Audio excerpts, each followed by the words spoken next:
I get a little bit tied up. I don't always get around to uploading immediately. Sometimes it takes a day or so. Just bear with me. I try to do it as quickly as I can.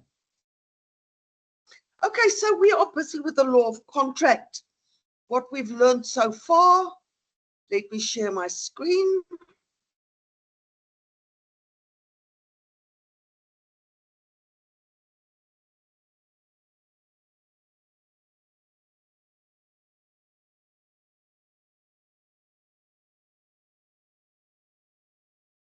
Okay, just give me another thumbs up if you can see the screen. Have I shared successfully?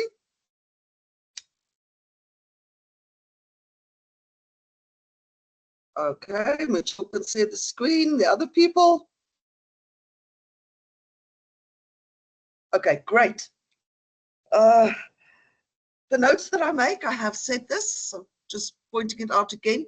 The notes that I make as I teach will be shared with you in due course. They do not replace the notes that are on e-learning, the complete set of notes. You need those as well. You cannot pass without downloading the actual notes that have been shared on e-learning. There is no full study guide. I haven't compiled them as a study guide, but they are available on e-learning. Okay, so we're looking at the law of contract. Just to recap quickly, we saw that a contract is an agreement entered into with a serious intention of bringing about an obligation, rights and duties that can be enforced. In order for a contract to be valid, there are 5 requirements that have to be met. All 5 the requirements must be present. Doesn't help if there's consensus and there's no contractual capacity. Doesn't help if performance was possible, but not legal. All 5 those requirements must be present for the contract to be valid. If it's not valid, it is said to be void. Looking then at the first requirement, consensus, a complete agreement entered into with the intention to bring about legal obligations. Rectify that. We obtain consensus by way of an offer coupled with acceptance. Then we looked at the offer, requirements for the offer. Lots of repetition here. The offer must be made with a serious intention of being legally bound. It must be complete and definite. Looked at the issue of an advertisement. I warned you that there will be a question on that in your first test. Make a note of that. Offers don't last forever. Ma'am, please repeat what's going to be lapse, or they can be withdrawn. Then we looked at the concept of an option and the concept of a preferential right. So moving on then, looking at acceptance.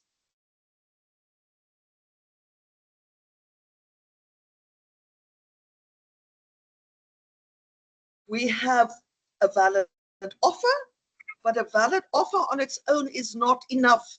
It must also be validly accepted.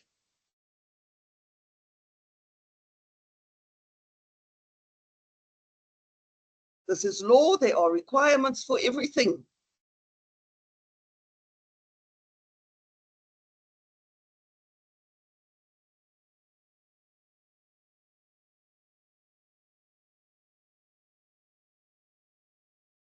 So what are the requirements for a valid acceptance? First one is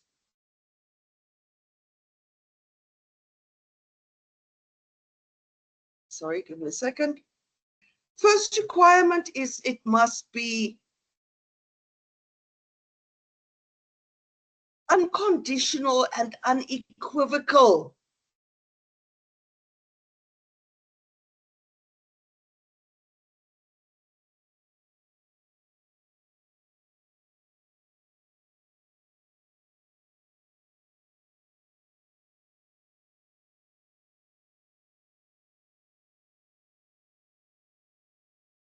unconditional. When we looked at the offer, we saw that it must be complete and definite. That must be able to be accepted simply by saying yes. Similarly, the acceptance must be unconditional and unequivocal. Simply,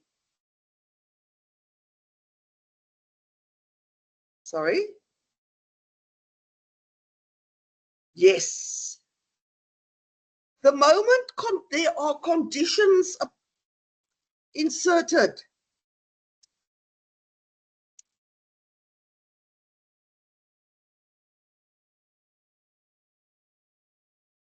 it is a counter offer. So if instead of saying yes, you say yes, but not $1,000, but $750, that is a rejection. In fact, a rejection. We learned this on Monday, that it is a rejection of the offer with a new offer.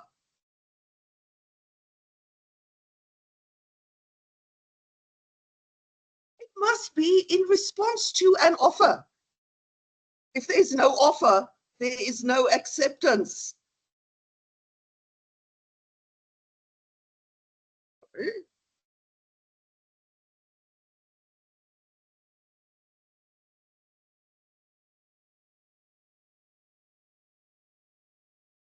This also echoes these requirements that we saw. The offeree must be aware. The offeree is not aware of the offer. There cannot be an acceptance. Acceptance only in response to an offer that the offeree is aware of.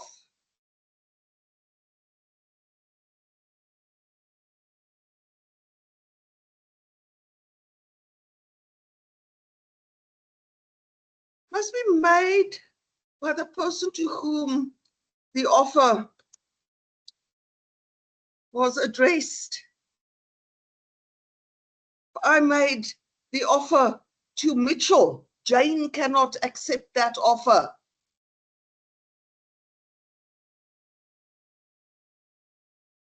Repetition again must be intended for the offeree. So these requirements for valid acceptance are not in fact new or strange. They are the flip side of the coin of the requirements for a valid offer.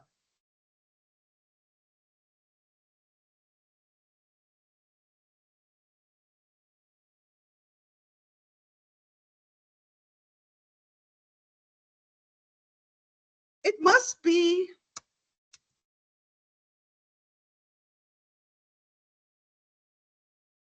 communicated in the manner required in the offer.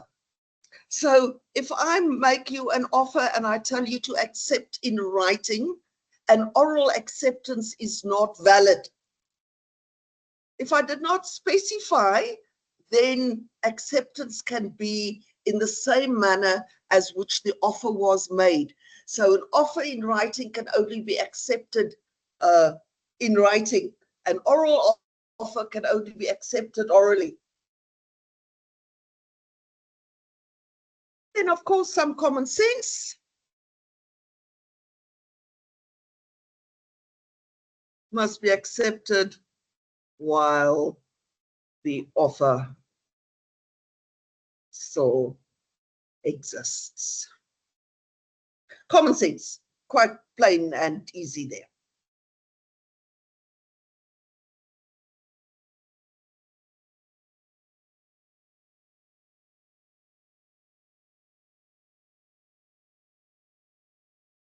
Okay, so now we have an offer and we have acceptance. So we have consensus.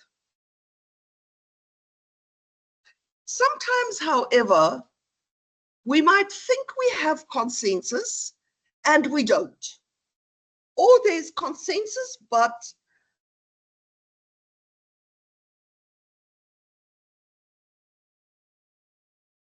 something is wrong with it.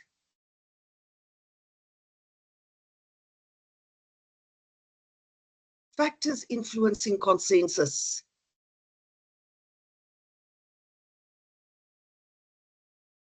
You will recall in Monday's lesson, when we started talking about contracts, I explained that for a contract to be valid, there are 5 requirements. If one or more of these requirements is missing, the contract is invalid or void. But sometimes a contract can be valid, but can be set aside.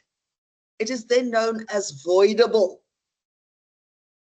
There were some people in the class that were slightly confused about this, and I said to them, okay, just hang on, it will become clear. So this is where we are now. So the first factor that we're looking at that influences consensus is mistake.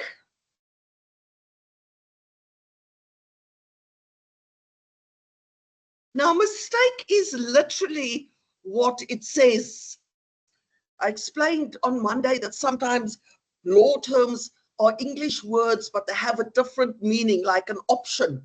An option isn't one of 2 choices. An option is a contract to keep an offer open.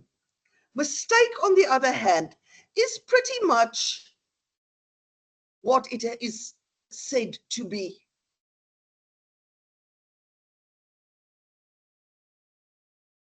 To save some time, I'm not going to type, I'm going to copy and paste directly from the notes here. What is a mistake? A misunderstanding or mistaken perception of the identity of the other contracting party, or regarding the obligations, which influences the mistaken party's decision to contract. So you agree to something, but it was based on the wrong information or on the wrong premise.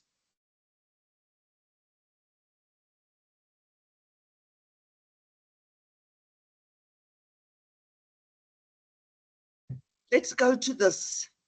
When we looked at consensus, we said that the content of the obligation must be common, and there must be complete agreement about the parties, and they must be aware of the legal consequences. So let's say that Jane offers her cell phone to Benjamin.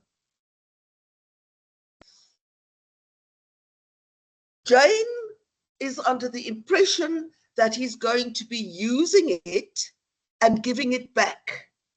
Benjamin, however, thinks that she meant for him to keep it permanently. So they don't have the same obligation and rights and duties in mind. It is based on a mistake. What will the effect of this mistake be on a contract?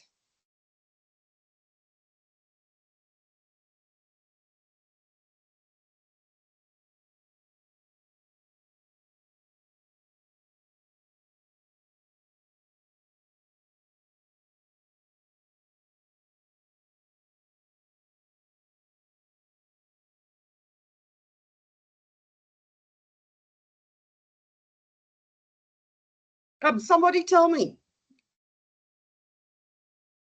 If Jane thinks she's giving it to Benjamin or just lending it to Benjamin, he's going to give it back, and Benjamin thinks that this is a gift, he can keep it forever. There's a mistake. What is the effect of this mistake on the contract? Anybody?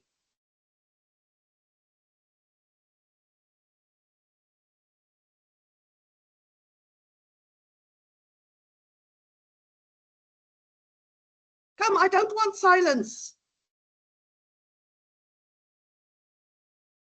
Is this a valid contract?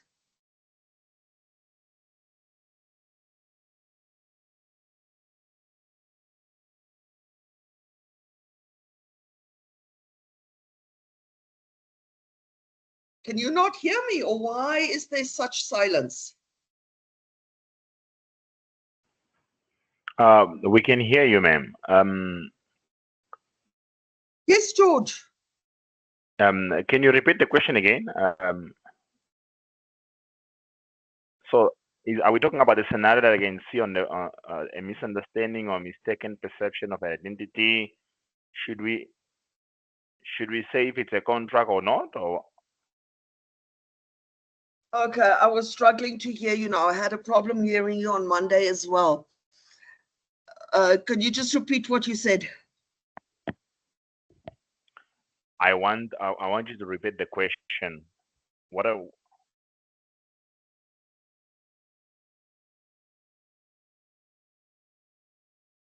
Okay, I can't hear George. Can somebody else come in?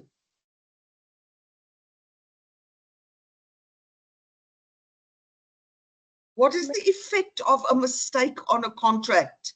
Hi, ma'am. So, can you hear me? Yes. Okay, so Yes, I can hear you. I'm just gonna try. So, I think that the contract is valid, but it is voidable because there's a misunderstanding or a mistake. Thank you for trying. Thank you for trying. But let's go back. Let's go back to our notes here.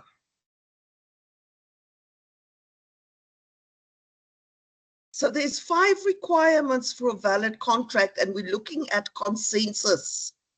Consensus, in order for there to be consensus, the content, there must be a serious intention to bring about the legal obligations, and the content of this obligation must be in common. And now I've pointed out to you that if there's mistake, the content of the obligation is not in common.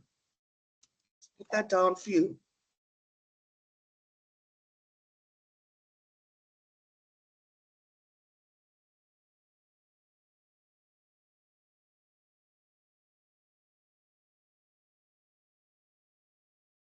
So they don't agree. In simple English terms, there is no agreement.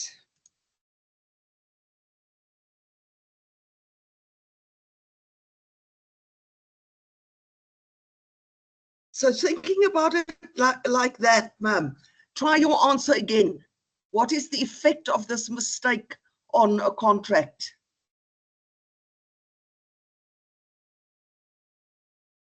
It's void. It's void. Wonderful. It's void. There is no consensus. And if there's no consensus, the contract is void. There's no contract. So in the case of mistake,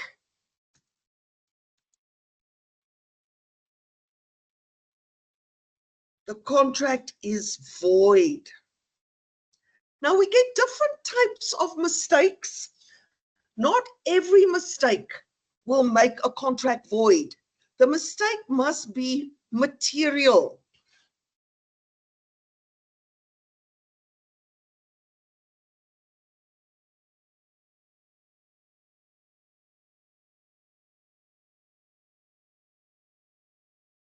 The mistake must be material.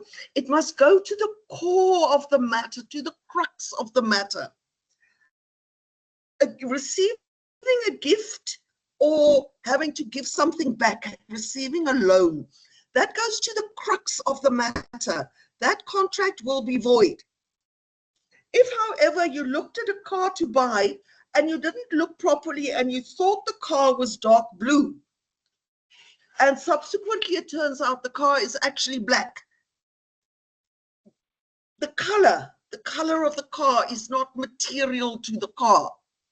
So a mistake about something external, a mistake about external quality will not necessarily void a contract. That contract will still be valid. Unless, of course, you bought the car with the purpose of running a funeral service and it has to be black and you can't use it if it's actually blue. Then you'll be able to prove that the color is actually material. But for a mistake to void a contract, it must be material.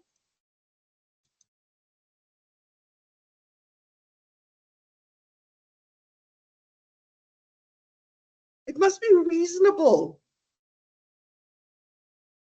So anybody could have made that mistake.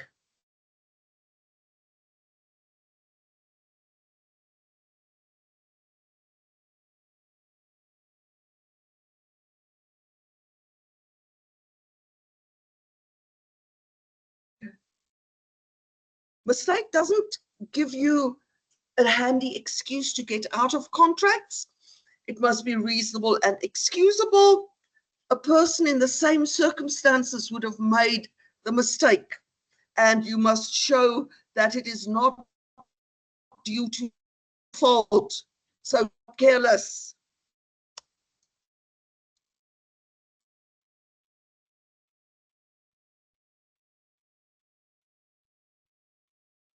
If you look at the study notes, bottom of page 19, top of page 20, there's the different types of mistakes.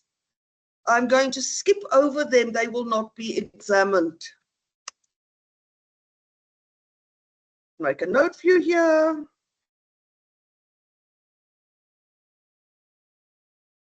So you can leave those out. You don't need to. I won't expect of you to distinguish between different types of mistakes. What you need to know that if there's a mistake, provided the mistake is material, reasonable, not due to your own fault, the contract will be void.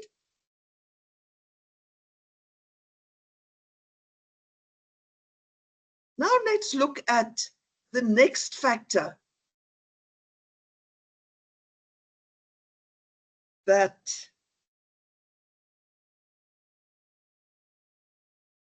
can influence consensus, namely misrepresentation.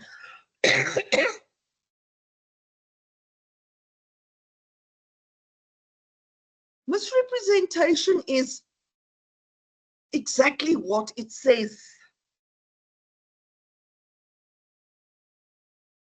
Exactly what you think it is. An unlawful, untrue statement about an existing fact or state of affairs made by one party to the proposed contract to the other contracting party with the aim of inducing the aggrieved party to enter into a contract. So let's give an illustration here. Just choosing random names here from the list of participants to the meeting. Please don't feel insulted if I use your name. Let's say Colin wants to sell her car to Alexis. And Colin tells Alexis that this car is in a perfect working condition. But it is not. But she says it is because, oh my goodness, who was our purchaser here? Alexis. She says to Alexis that it's in perfect working condition because in order to persuade him to buy it. A misrepresentation, when you tell a false story, a falsehood, in order to persuade the other person to enter into the contract.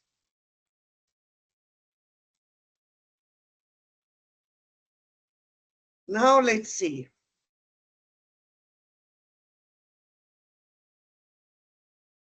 I'm going to make this simple here for you. Party A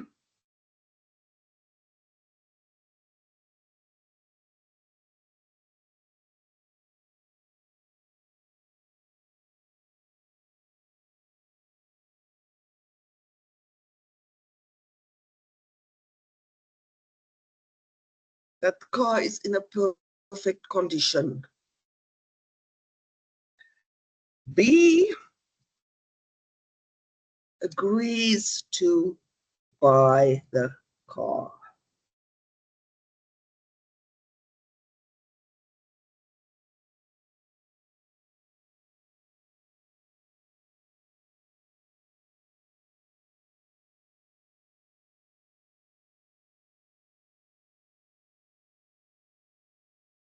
Okay, now let's see to what extent you've been concentrating. This contract between A and B.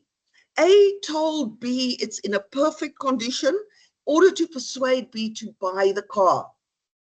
B agrees to buy the car, but it's not in a perfect condition.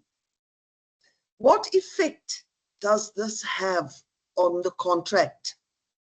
Who's going to try?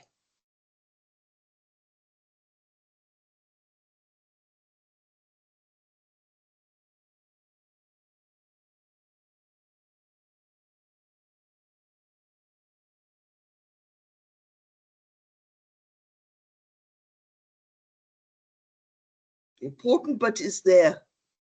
B agrees to buy the car.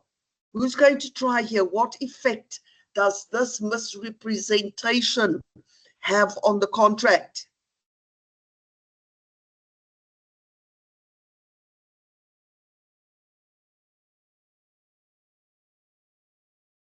Come, somebody try. Christina? Jane, you can type if you can only type. Christina, you try in the meantime. Can you hear me? Yes. Oh, yes. I think the contract would be void as well because the party was misled to believe that the car is in good condition. Okay, Christina, whoa, stop. I heard you up to the point where you said you think the contract will be. Okay, it would be void. Why will it be void? Why will it be void? There is an agreement. He agreed to buy the car. Yeah, but she was misled to believe that it is in good condition. And then only to find out that it's actually not true. So it's an untrue statement. That's what I believe. Let's run over this again. My sound in my laptop is terrible. Let's go over this again. Sorry, where am I now? B agrees to buy the car. He agrees to pay the full price for the car. Is there an agreement?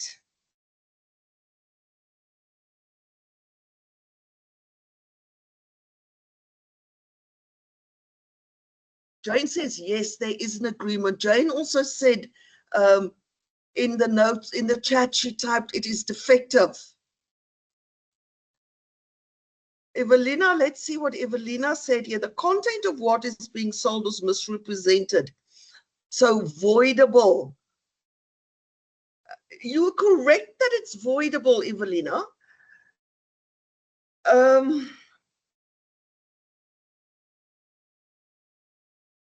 The content of what is being sold was misrepresented or not in common. I don't agree with you there. I don't agree with you there. They agreed to buy, B agreed to buy the red Nissan Magnite for $300,000. Although there was a misrepresentation about the quality of this red Magnite, whether it works well or not, he still agreed to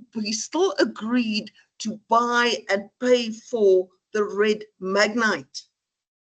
The important thing that I'm trying to get you to understand here is there is consensus. There is consensus. There was an agreement. But because the agreement was obtained in the wrong manner or based on this misrepresentation,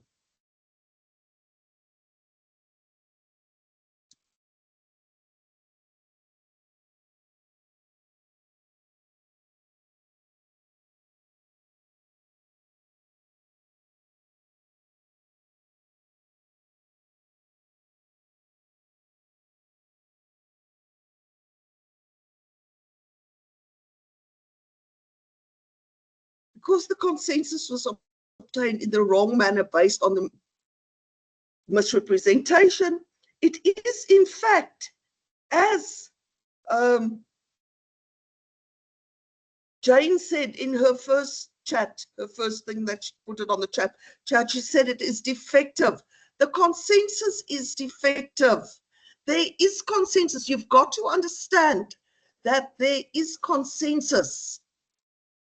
B agreed to buy this car.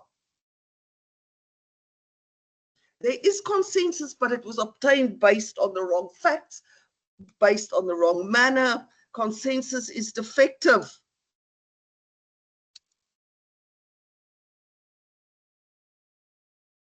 And if the consensus is defective, the contract is voidable. Voidable, it is valid. It is valid. But if B doesn't want the car, he can set it aside.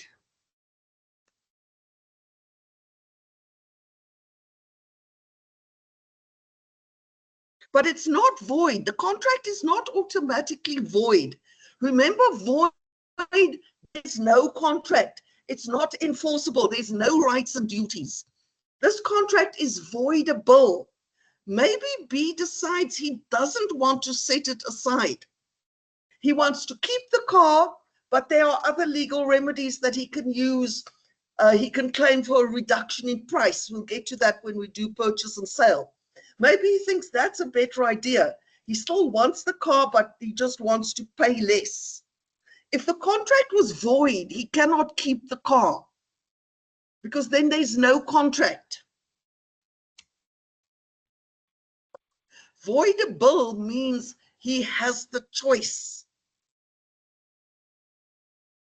Is everybody with me here? Lucina, your hand is up. Is that an old hand or do you want to ask a question?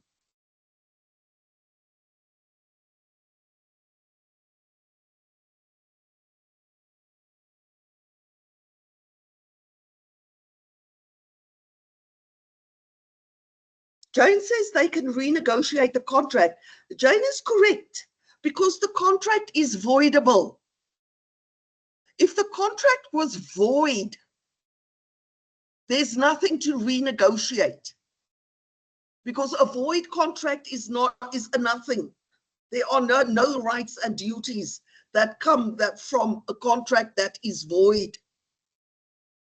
But yes, because it is voidable, he can decide to uphold it. It remains valid, but they can renegotiate the price. Is everybody with me here? It's very, very important that you understand that what a voidable contract is. Okay, George is happy. Great. Okay, so we get different types of misrepresentation. What the type of misrepresentation would be will depend on the relevant facts. But it is important to distinguish between the different types of misrepresentation because the legal remedies are different or potentially different. So the first type of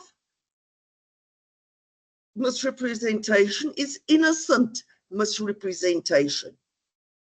Innocent misrepresentation, the person making the statement, making the representation, really believes that it is true.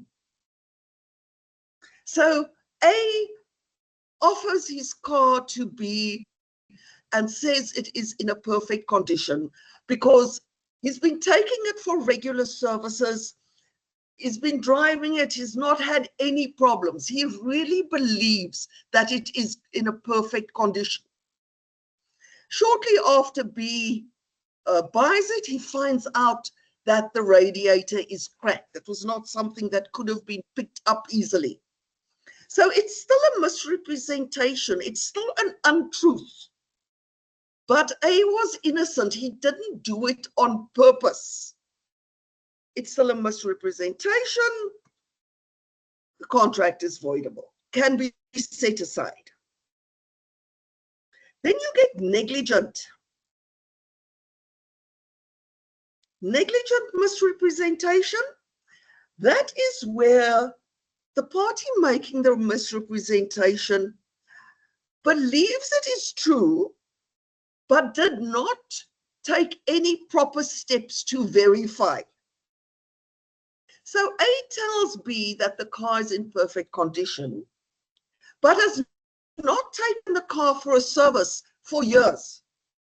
Car hasn't been giving any problems, so he believes it's fine.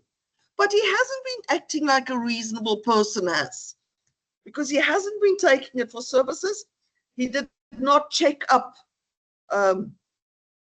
on the actual facts.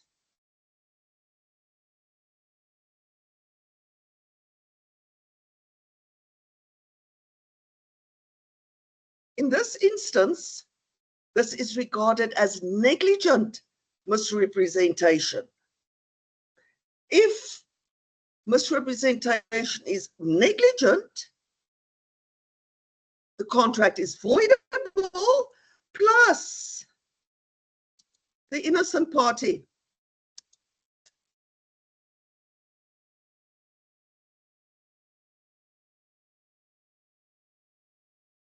can claim damages.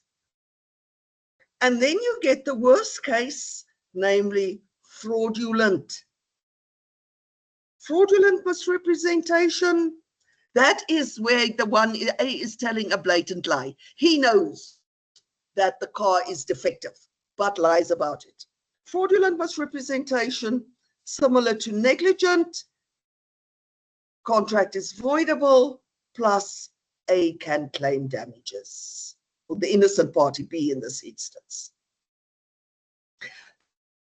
Please go to notes on page 21.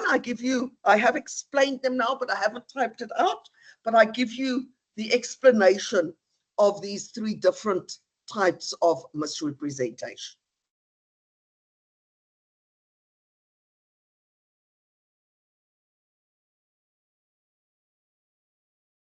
The next category that can affect consensus is duress or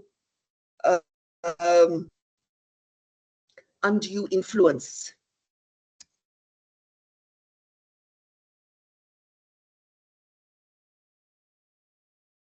Most textbooks, if you were to go look at legal textbooks, they will discuss duress and undue influence separately.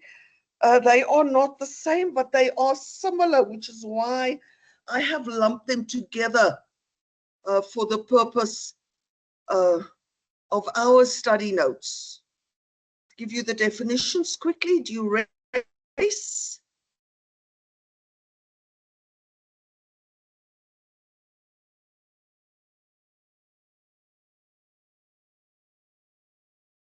unlawful threat of harm or injury made by one contracting party, which causes the other contracting party to conclude the contract. An example of duress, and you might now find this strange. I'm going to use a worst case example here. Let's say that I tell Jonas that if he does not pay me $500,000 for my car, I will shoot his sister. And he knows that I am capable of shooting his sister. Because I have threatened to shoot his sister, he agrees to buy the car for the given price. Is there consensus?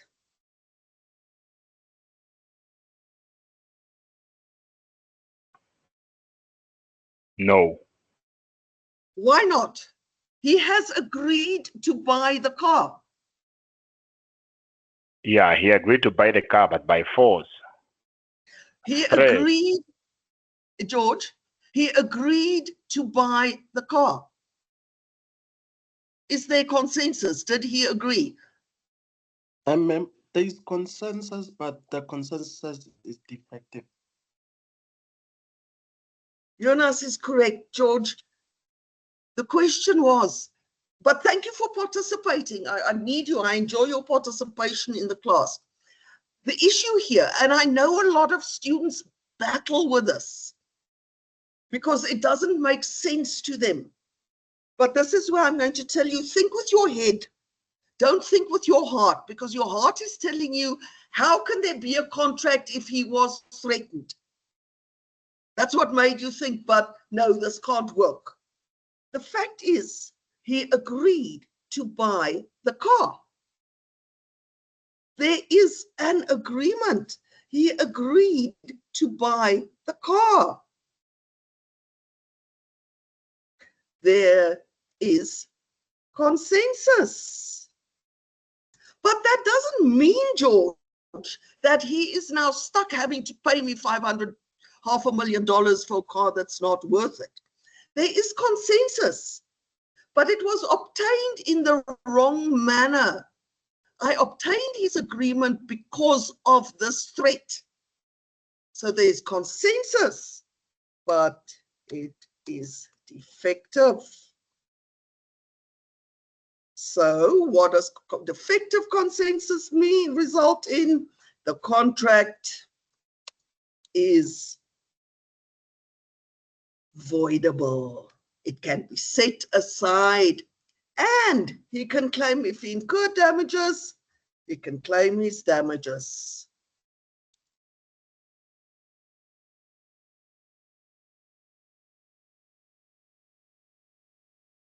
Are you with me, George?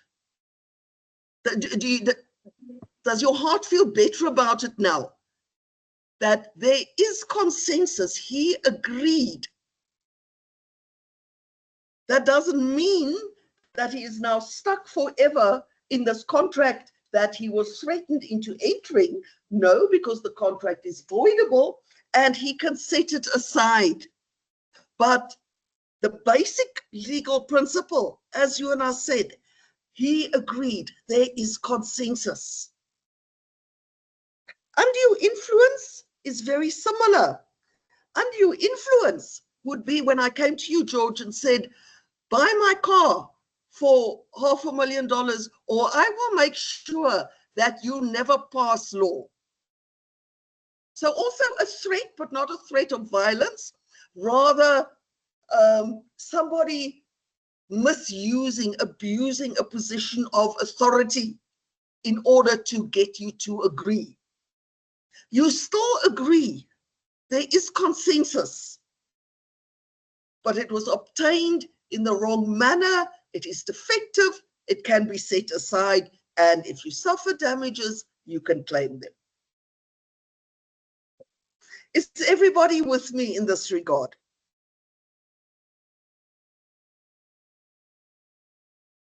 It is of vital importance, people, that you be able to distinguish between the concepts of valid, void, and voidable.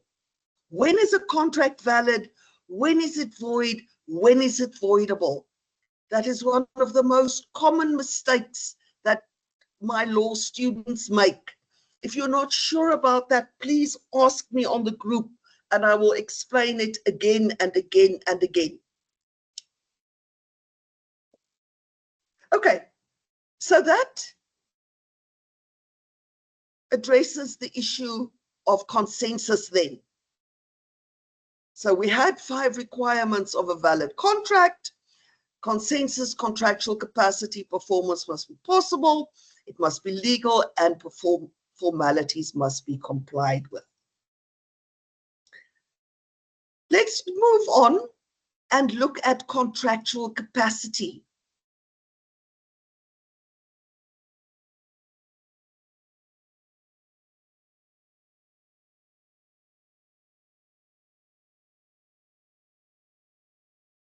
Contractual capacity, the ability to understand the consequences of the contract that you're entering into.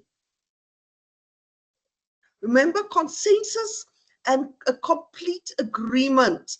What is a contract? An agreement with the intention of incurring obligations. Contractual capacity refers to the contracting party's ability to understand these potential obligations. Contractual capacity is affected by age as well as by mental ability.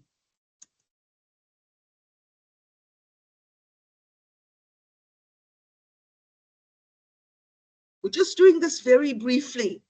With regard to age, minors do not have contractual capacity. In Namibia, the age of majority is 18. Persons under 18.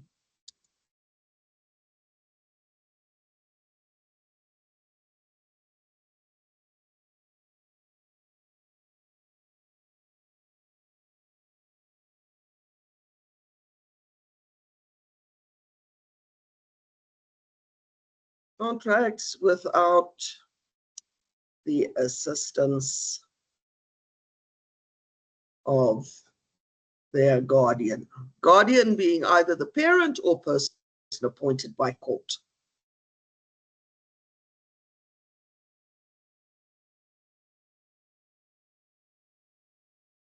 There are exceptions to this rule. There are certain contracts that minors can enter into. They can open above a certain age, they can consent to medical treatment, they can open their own bank account above a certain age, etc., etc. The exceptions do not form part, luckily for you, the exceptions do not form part of our syllabus. So you don't need to know all these exceptions. Students doing commercial or 1A have to know these exceptions. You don't. So all you need to know is persons under the age of 18 do not have the ability to enter into contracts without the assistance of their legal guardian. With regard to mental ability, mental capacity, that will depend on the circumstances.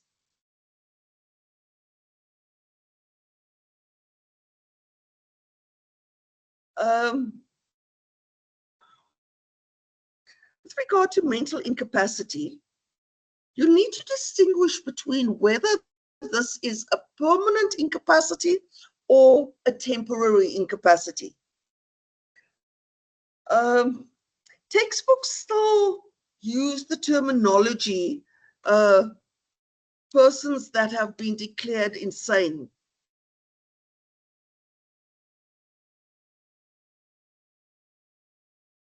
I personally don't like the terminology being declared insane. We don't actually use that word anymore. I prefer to the term declared mentally incapacitated.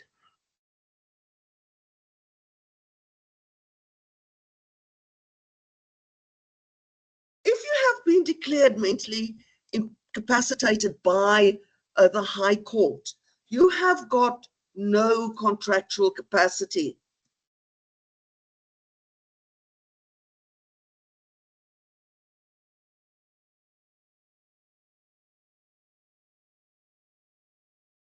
People that have been declared mentally incapacitated, however, can have clear moments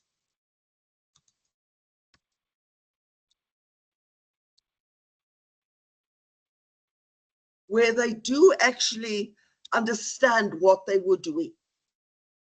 If you have entered into a contract with a person who has been declared mentally incapacitated, but you feel that at the time when contracting with you, they understood, so they should be bound to the contract.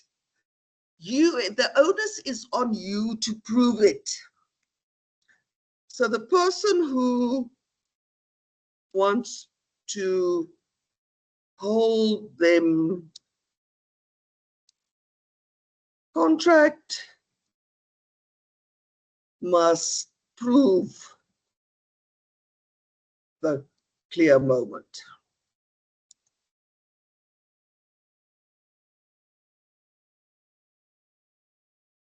Similar, but opposite in a certain sense, is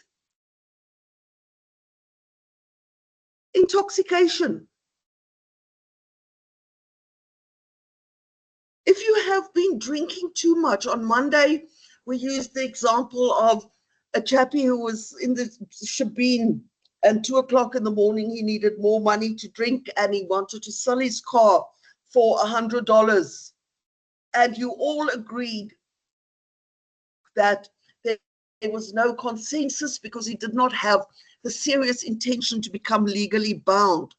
But similarly, apart from not having the serious intention, he couldn't form that intention because he did not have contractual capacity. He could not understand the consequences. The effect here, or the onus of proof, is slightly different. Is in fact the opposite to mental incapacity, where you've been declared mentally incapacitated. People are generally above the age of 18. You are deemed to have mental capacity. So the person... Sorry, ma'am. I'll be with you in a moment. Just want to type this. The person who wants to escape, who does not want to be bound,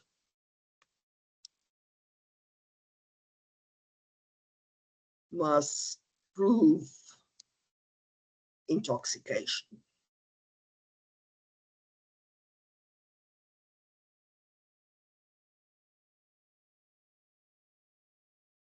Somebody called, wanted my attention.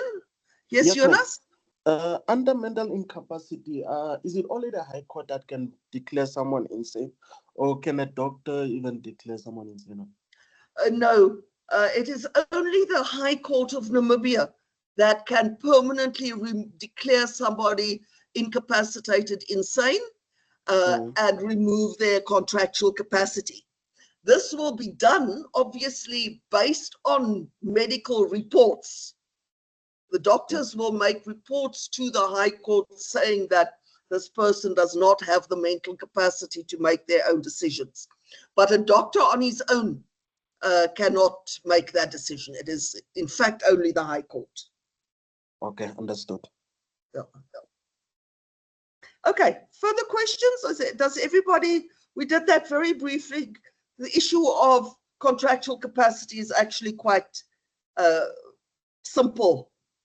There are a lot of other details, but that's not within the scope of our syllabus. So is everybody with me here?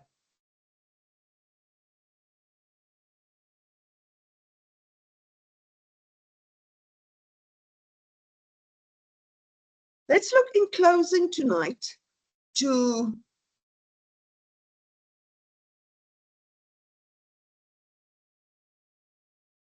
possibility of performance. Performance must be possible. In order for performance to be possible, performance must be determinable. You must know what must be done, and it must be physically possible to do this.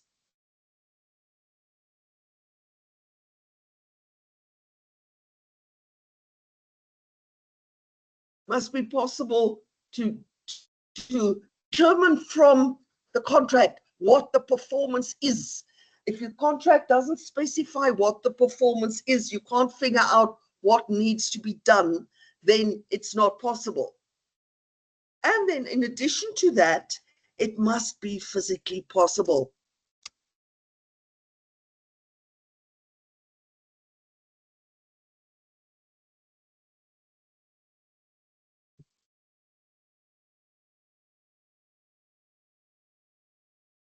With regard to this last aspect, there's something you need to understand about it, which is relevant. In order for the contract to be void, Contract is only void if performance is absolutely, objectively impossible.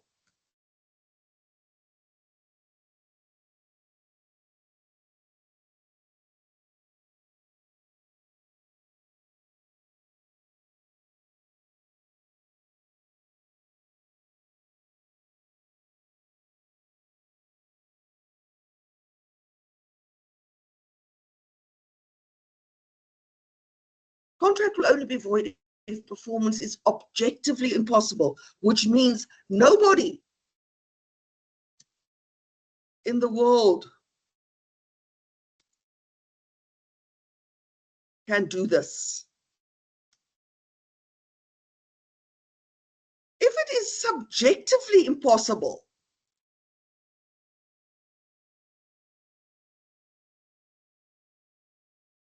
that means a contractual party, the party to the contract,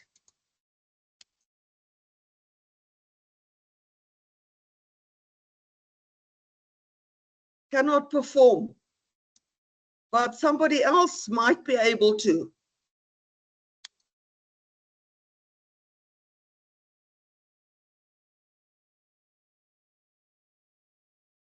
The contract is valid.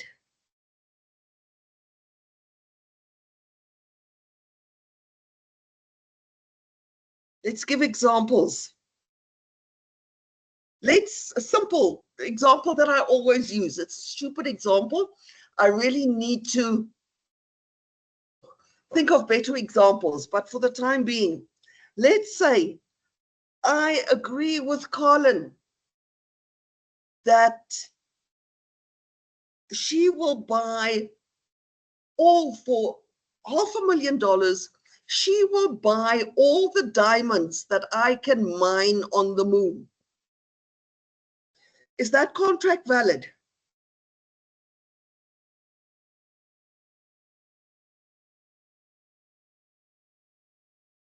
No, ma'am. Why is it not valid, Jonas? It's not possible to get diamonds on the moon at this stage. Or is it? Sorry? I'm saying it's not possible to get diamonds on the moon at this stage. Absolutely, absolutely. How am I going to get onto the moon to go and mine diamonds there? But it's not just me. Jonas can also not get onto the moon to mine diamonds, neither can Mitchell or George or Jaden Miche or anybody. Performance is impossible. One of the requirements for a valid contract is that performance must be possible. This instance, performance is impossible. The contract is void. Quite correct, Jonas. I think you're going to be one of my distinction students. I love your insight that you're showing even at this stage. Performance impossible. But now, Jonas and everybody else, I agree with Jonas that I will buy his cell phone for $1,000. But when I need to pay him, I realize that actually I've been overspending and I don't have any money in my account. I cannot pay him. What is the effect on the contract?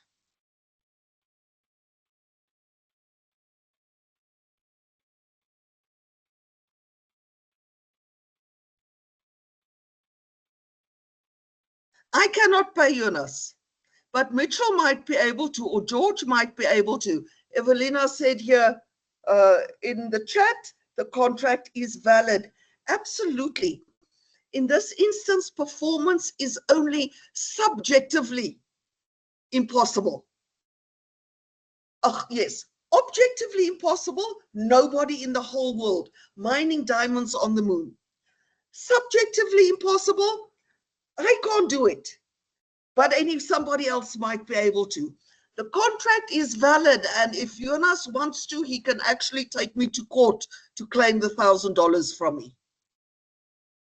So do you understand the difference between objective and subjective? It's fairly straightforward. Subjective, just one of the contractual parties. Contract remains valid. Objective, nobody in the whole world, contract is void. Everybody with me?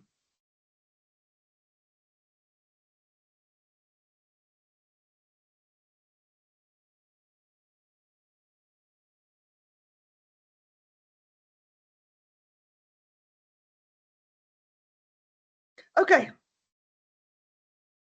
It's 1:15.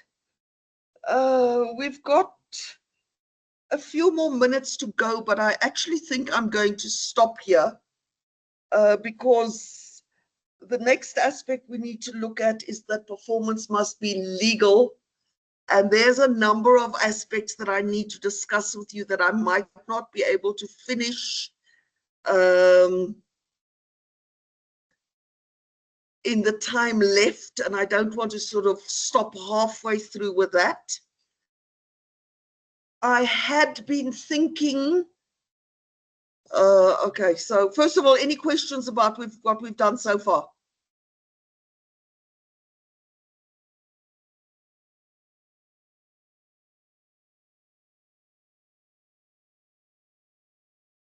Okay, I'm guessing there are no questions.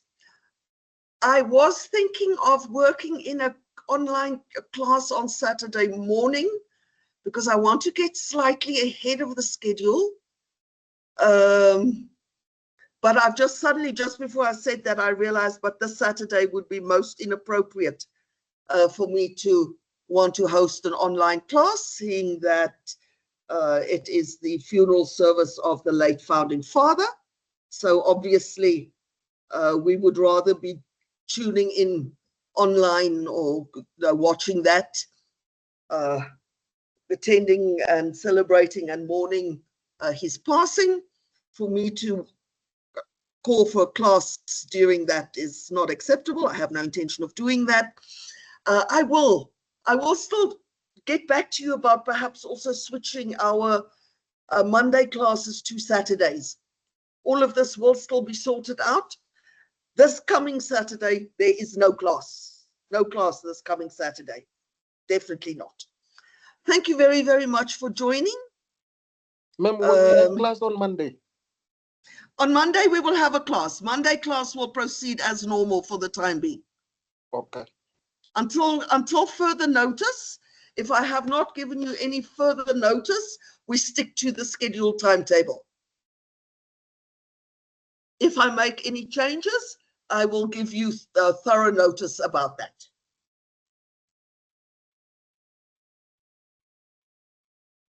Okay, dear people, thank you very, very much. Have a wonderful rest of the evening. Bye. Thanks, ma'am. Good night. Bye. Same to you, madam. See?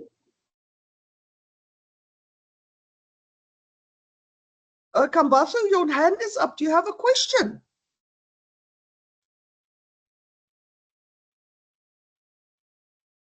Kumbaso, your hand was up. No, she's left. She doesn't have a question. I hope I pronounced her surname or her name correctly. Is it Kumbaso? Great. Wonderful. Have a lovely evening. Bye. Bye.